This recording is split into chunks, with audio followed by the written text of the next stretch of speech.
45 minutes or Sure. so, whatever we want to talk about. Let me introduce myself. I'm Pastor Jeff Short, and this is Pastor Mcginnis, and we're here just reflecting on the meeting that we just had last week on the new atheism.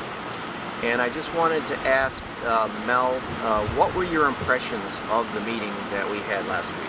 Well, first, I think it was terrific that we had not only atheists who were there, but Christians. They got into the same room together and heard a point of view which made them dialogue, which made them think through what they were hearing. And I really think such occasions like that would be very useful in the future, to have that moment of intersection where things are discussed of that nature. Two, as I've been thinking about this, particularly as I listened to what you were saying, how those on the atheistic side would get sidetracked. Mm-hmm. In other words, the points you were making, they would go off on another point that was not directly related to what you were speaking to. That's true. And I thought the points you had to make were clear, coherent, and consistent. And as I would listen to them interact with you, it would kind of go off topic. In other words, they took it in a direction that your point wasn't specifically addressing. I noticed they did that too. But yet, I thought you handled them so well in that you validated what they were saying and chose to engage in conversation, which made them feel a part of it, even as they would talk about those things which didn't directly pertain to your point.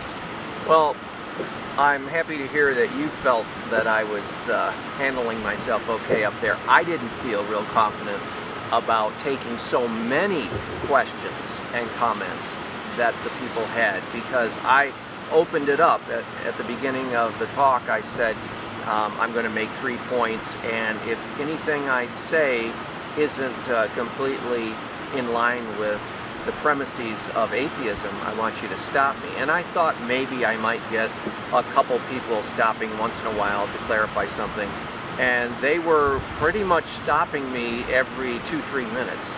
So I was a little shocked that there was going to be that much interaction, and I wasn't really that confident in the way I did handle the interaction, because like I said, I was a little bit shocked that there was so much of that interaction that was actually taking place. But I'm happy the way it overall went.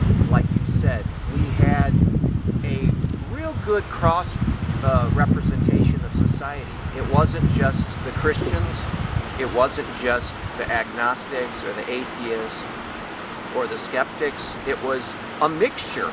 It was a real sample of society. It was almost like Mars Hill in the Bible, where Paul would go up there, and although probably in Mars Hill there was a little bit predominant skepticism than it would be believers, but in our crowd we did have a mixture, and that was a blessing, because so often, a lot of times, Christians hold events and all of the Christians come, and there aren't any of the people that we're really trying to target and we're really trying to present the gospel to them. This was not the case last week. We actually had a good cross-representation of society. We had some definite outspoken atheists. We had a few, wouldn't you say, that were more skeptical or agnostic than outright atheists. It seemed like a couple guys were more skeptical. I didn't hear them proclaim themselves to be outright atheists. One of the men did, and then we had a mixture of Christians and some church people. But overall, like you said, it was a great mix. Yeah, and don't you feel that mix not only had to do with Christians and atheists, but generally it was an older group, but there were some younger ones there. We really wanted to find out about this topic.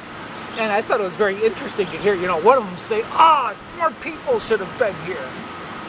Now, you said that somebody called in on the radio the next day. Yes, yeah, and just appreciated what was given as content in the presentation, and just made a plea as to the next time something like this is done for people to be there live on set, because they get to participate in a discussion that otherwise would not happen. Well, I think maybe the next time we do something along the lines of atheism, we could go over to maybe JCC, the junior college, and really try to target the students over there. And we might even get a more diverse cross-section, especially more of the younger crowd, which would really be great, because here you have college students and they're in this context where they're learning and hearing new ideas, and a lot of times the professors are feeding them a lot of non-Christian concepts, and it would be nice to go into an even more challenging crowd. Yes. But we did have a great mix. I was really happy about that. I was praying that God would give us a good mixture. I was praying that He wouldn't allow it to just be a choir, and then we'd be preaching to the choir. So we were actually not preaching to the choir. We were actually talking to the public. It was in a public place, a public library. It was a public meeting, and we had a cross-section of the public. So I'm really, really encouraged on that aspect of it. And now you've had some of these public meetings like that at the library before. Do you get a large cross-section of society, or is it usually church people only? It's interesting as you bring that up. I've done some on Islam, and then you'll see Muslims come there and participate. And I thought, especially as 9/11 approaches again, it would be good to cover that topic again, especially as it relates to violence, terrorism, and recent surveys done on Americans and their perception of Islam. And I think the topics are plentiful and can be various, and I think we just scratched the surface. I mean, Jeff, think about it. Those who are atheists or leaned in that direction, even they were a variety of them, in that one was conservative politically, and then others would be more liberal. Exactly. And the one who was conservative made that known. He distinguished himself from those who think at a level like he does, especially theologically. Yeah, I wish we could have gone into it deeper with him as to what is the basis of his conservatism. He seems to want to honor the traditions of the past and hold to a stable society, rather than this violent, revolutionary, progressive idea where you change every few years. And he seems to have a lot of the conservative traditional values, and yet he's an atheist. I wish we'll have to sometime maybe unpack that with him, or maybe even have him, invite him to a discussion like this, and just hear what the basis of his value system is, because I have a feeling that the basis of his value system is basically an arbitrary decision on his part to go along with the values of society in which he was initially raised, 30, 40, 50 years ago, and he's kind of locked in on sync at maybe the 50s morality. And because there isn't any intellectual foundation for an atheist to hold to conservative Christian values. Yeah, basically when he did touch upon that subject, his response was, I know that inherently, or I know that innately. And hearing that, I think he commented on that afterwards, there had to be something behind that, given the culture he grew up in, that impacted him to hold on to those traditions that have been affirmed and established in our society historically. Yes. Although they're being forsaken now. Yes, and I do agree with his argument to a point that I think it's better for society to not swing violently so much in either direction like we're seeing today. Just from a pragmatic standpoint, I don't think society can sustain itself like that. But it's interesting to hear him try to argue for fixed values on the basis of atheism, I think it's a futile cause. Yes. He's really in a losing position because it's all going to come down to relativism. Right. Which is one of the things that you mentioned. A lot of the skeptics and the atheists in the group of the meeting, they would always object to the implications of atheism as I laid them out. You know, I had those 3 areas of atheism and tried to bring out the implications. The Yep. one being atheism, the implications of atheism lead to meaningless and purposelessness, and they objected to that. But it's interesting, they didn't really refute what I said about how atheism leads to meaninglessness and pointlessness in life. They just simply didn't like the end result. And so what I was trying to do is hold a mirror up in front of atheism and agnosticism and skepticism and say, this is who you are, but you don't embrace it. Because after every point, the implications of atheism, there was only one time when the implications of atheism were acknowledged by the atheist. And the one point about meaningless and purposelessness of life, he simply reacted by saying, what's so shocking about that? Right, right. Did you find that strange, that reaction of his? Yeah, I know. What's so shocking about that? Did he really mean what's so shocking about a pointless and meaningless life? Right. Or what did he mean? Yeah, that's a very good question. Because I think he saw the logical end of that, and yet my thought is he lives as if he has purpose and meaning in his life. Exactly. Inconsistently. There's a contradiction there. There's a certain amount of schizophrenia there. And I don't know how much he thought about that afterwards, but your point, again, was really well taken, as well as the other points, because I don't think they really knew how to refute them. No. But instead brought up objections that were off topic. And they would point to the Bible saying something's wrong with the Bible when it really didn't deal with the point you were making. Well, that was a third point that I noticed during the meeting. Is the first one, or the second one that we mentioned, was that they didn't like the implications of atheism, so they simply objected to the implications. They simply said, I don't want to go that far and explore atheism that far. I don't want to go to the point where everything is meaningless and purposelessness. I don't want to go to the point where values have no right or wrong significance. They don't want to draw the conclusions that tight. But what they did do was, at every chance they got, tried to attack the Bible, tried to attack Christian theology. In other words, this is a tactic that I'm finding among atheists, the new atheists especially. And these guys that were there, a lot of them had read from the new atheists, so they understood where they were coming from and kind of took a little bit of their style with them. Right. And so what the tactic is, when you don't like where the argument's going against atheism, attack Christianity. When you say? I'd say, yeah, you nailed it on the head. I mean, when they brought up things like the Bible is merely man-made, it is not revealed. Or when they would talk about, oh, the Bible promotes slavery. You know, that had nothing really to do with the topic implications. at hand. No, it didn't have anything to do with what the implications of atheism Yep, are. right. And yet they wanted to make sure that along the way they got in those attacks and digs at Christianity. Now that is a characteristic of the new atheists, right?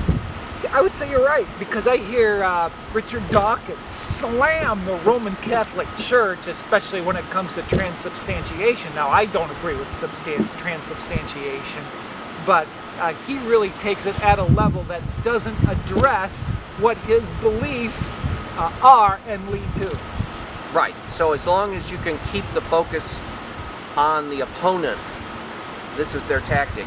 Always attack, be on the attack, and don't have to answer your own belief system. In other words, I feel that people are giving the atheists, the new atheists, a pass on their own beliefs. And so what happens is these guys are always on the attacking of Christianity and the Bible and theology and everything like that, but they never sit down and actually answer the implications of their own beliefs. Like, okay, we brought out the point that according to atheism, life has no meaning and a purpose. And the one professed atheist in the meeting said, well, so what? I mean, that's nothing new. That's not shocking. Now, I really would question him and say, are you saying that it really has no bearing on your life whether life has no meaning or purpose? Are you saying that whether it has an ultimate meaning or purpose is irrelevant to the way you live? I don't think so. I don't think he really, like you said, lives that way. I don't think he really thinks that way. But he was at least honest enough to say, my belief system leads to that. Yeah, yeah. But I think what he wanted to say was he's not all overly concerned, or he's not bothered by that point. Well, that's a little hard to believe. I think human nature seeks meaning and purpose. And so what the new atheists and all the atheists have to do is they have to invent some temporary meaning and purpose in their life, and then they make that their ultimate meaning and purpose, which is inconsistent. Yeah, yeah. But you're right. A lot of the people, the skeptics, attack the Bible, and which is one of the reasons why I think we're tossing around the topic of our next meeting. Perhaps it could be, does God speak? Yes. Can God speak? Yes. Where does God speak? How does God speak? Is the Bible revealed, or is it a man-made construction?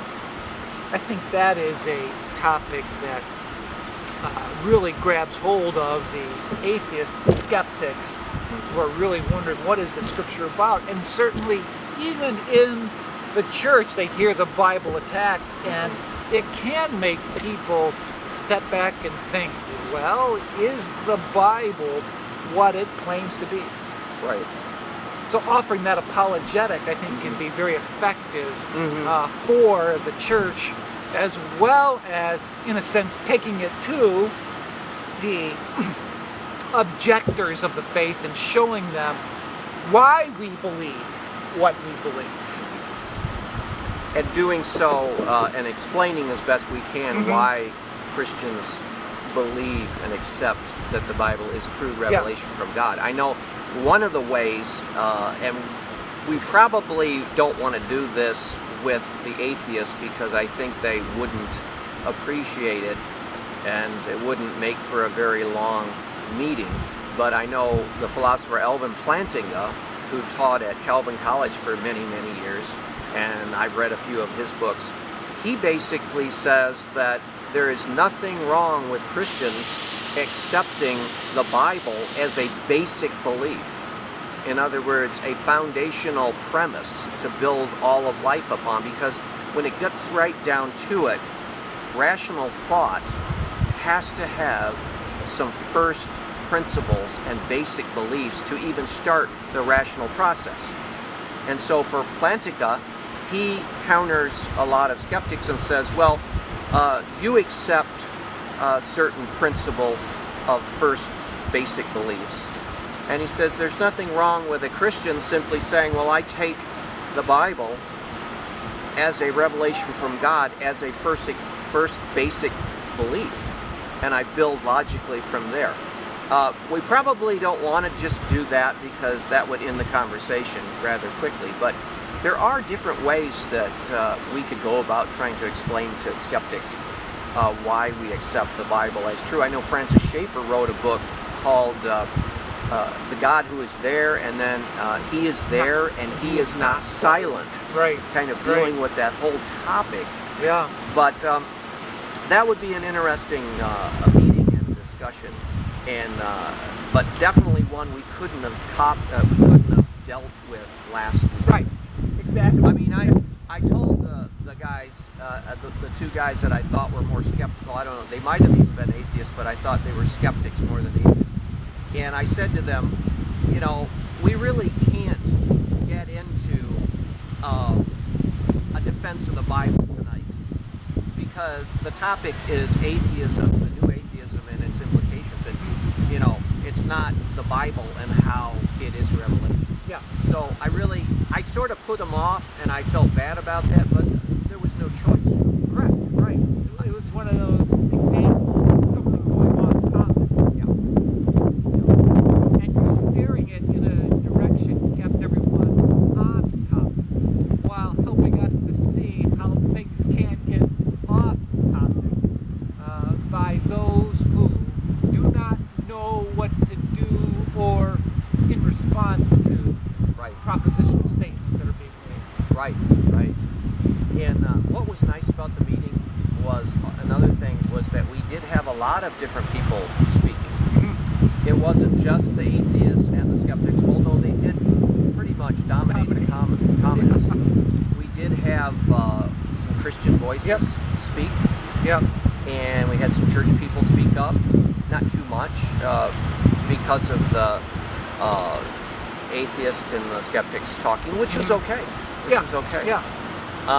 But I think we gave them, the skeptics and the atheists, enough respect and attention for their comments that they appreciated the dialogue. Yeah. Because it was definitely not a church service where it was just one-way communication, you know, from the pulpit Exactly. to the pew. They actually got to interrupt, actually. Yes. Right? And in fact, one of the church members came up to me afterwards and said, that was quite a lively discussion, and she said, I wish that you had been able to actually make your presentation, though, without being interrupted so much. Yeah. I think it was a setting similar to what Paul went through when he was at Athens on Mars Hill, and those who were there, like the Epicureans and the Stoics, didn't just let him speak. It seems like they exchanged with him. And even in Acts, you see Paul arguing with those who were opposite to him. So that's the kind of setting it was there at the library, and I think it's a good place in which to explain what we believe and give them the opportunity to hear it. Yes. They need to hear it. And it's a topic that interested them enough to pull them in and give consideration to what was being spoken. Oh yes. And the questions are common to all of us, whether you're an atheist, a skeptic, an agnostic, a Christian believer, or whatever religion. The questions of meaning and purpose, values. Yeah. Another thing that I noticed that really got a reaction from the atheists and the skeptics was the point I made that when you don't have a transcendent source of values, there's really no ultimate difference between a good and a bad and a right and a wrong. Right. Now, the one man who I believe was a skeptic said he was offended by that statement that I made. I made a statement that to the effect that if you don't have a transcendent source of value, human purpose and meaning and worth of the individual is diminished to the point where there's really essentially no value difference between a human being and an earthworm or a slug or whatever, because they're all just products of this natural, impersonal, accidental process. And he said, I'm offended by that. Again, though, he didn't say why what I was saying wasn't true. He just was offended by the conclusion. Right. Now, do you think that the point I was trying to make about there's human worth is diminished if you don't have a transcendent source of value, do you think that's a valid point, or do you think he was objecting to something because I was off base? So I think your point is valid, because the point suggests there is a standard, but not just a standard, but a standard giver. Yes. And as he opined with offense, where he took offense at that statement, automatically, you see, he is morally offended by that? Well, to be morally offended suggests a moral standard. Right. And it goes back to, okay, what's your moral standard by which you feel offended? And I think that's where they have difficulty in saying, okay, what is that moral standard? Exactly. And if they go beyond that, then they're going to have to go to a moral standard giver. Who is that giver? And logically, that ends with God, and that's a place they just can't go.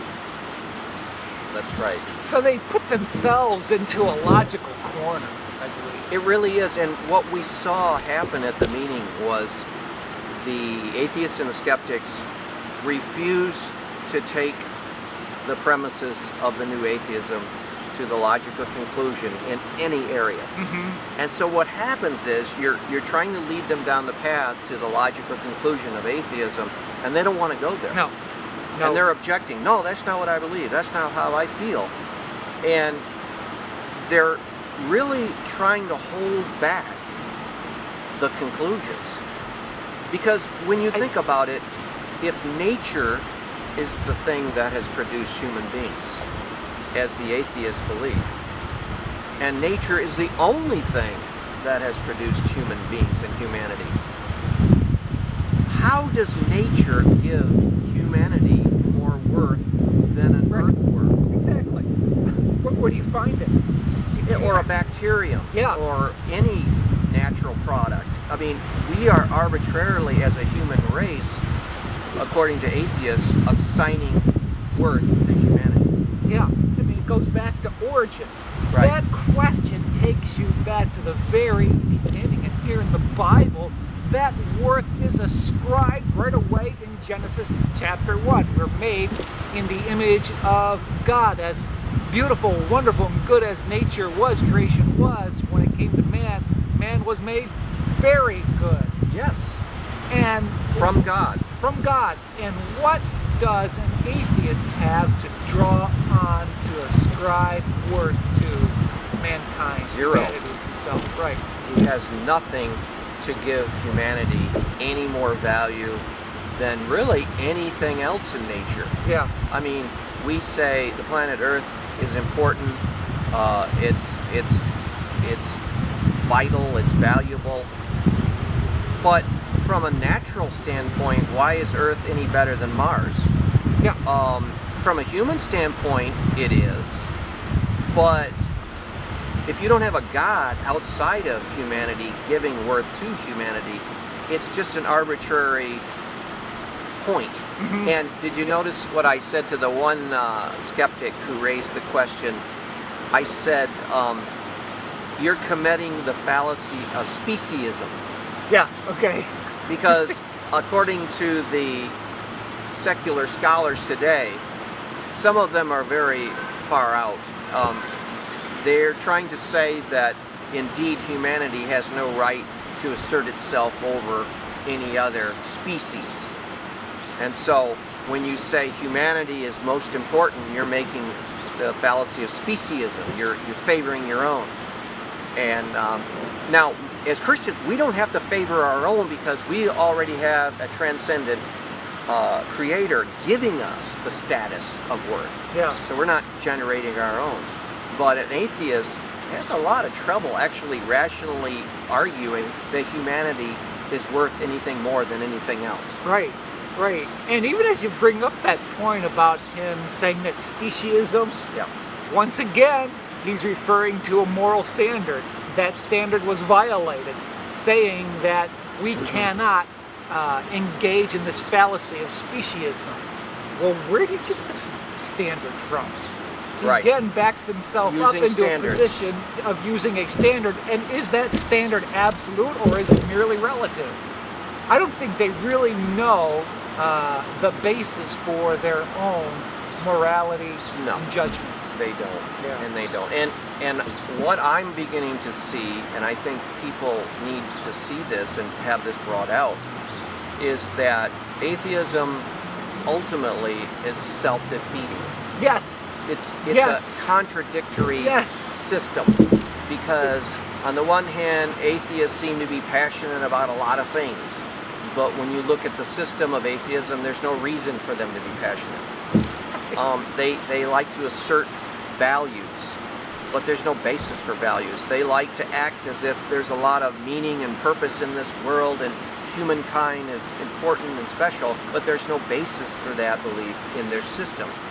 Now, what I didn't bring up as strongly as I could, so my last point was, if you believe in atheism, then you really don't have no basis for belief in rational thought or free will. Because if everything is a part of nature, then if everything is in this cause-effect chain, then even the thoughts in our head and our will is determined. And that's what behavioral psychologists have been saying, like B.F. Skinner has been saying for decades, that human freedom and rationality is really an illusion. So, but with a Christian viewpoint, they're not illusions, because there's a mind, the mind of God, and we're made in His image with the capacity to think and have rational thought, and also to make decisions. Yeah, I mean, I think rational thought comes from rational beings, whereas rational thought comes from an irrational entity or creation. I think that consistency again shows up in the area of rationality. And plus, if it's a mere product of nature, it's determined. Yeah. There's always a physical or a natural or a energy cause for every effect. So we're caught in this cycle of deterministic cause-effect. Yeah. And that's basically eliminates all rational thought and all free will. Yeah. So, you know, naturalism defeats itself once again. Yes, it does. So when we bring out all of these implications, as Christians, we can really show people that Christianity is so much superior to atheism as just a philosophy of life. Yeah. You know that scripture, "Come, let us reason together." How important that is. And I heard Ravi Zacharias say something to the effect of, there is an elitism of ideas, but in Christianity there's an egalitarianism when we think of people, so that we treat people equally, but we recognize there are ideas which are far superior to other ideas. Exactly. And I think we need to be bold in saying that in a day and age where it seems like you cannot have an idea make itself out to be better than another. Right, and it seems like a lot of times there are certain corners of the church or certain areas of the church that seem to want to not go very deep into theology, and keep it light, keep it on a level of almost just friendly level. Yeah, and it's really killing the witness of Christ when we don't go deeper into these thoughts and show the world that, hey, we have not only an emotional basis for our faith, we have a rational basis for our faith.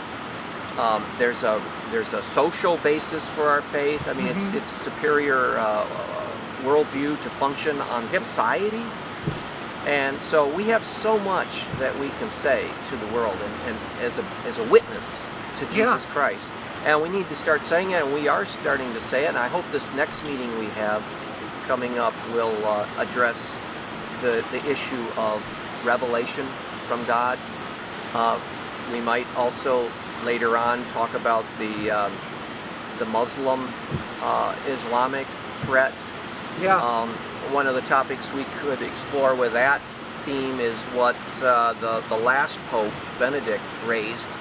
The question of, you know, is Islam intrinsically violent? You know, so all of those would be good topics to talk about. Very good. Yeah. Hey, if you can join us July 2nd, 7 p.m., Jamestown Pendergrass Library. Be there. Or it might be at 6:30. But 6:30? 6:30, yeah. All right. Well, I hope anyone hearing this does have an opportunity to come, and we'll look forward to meeting them there. All right, great.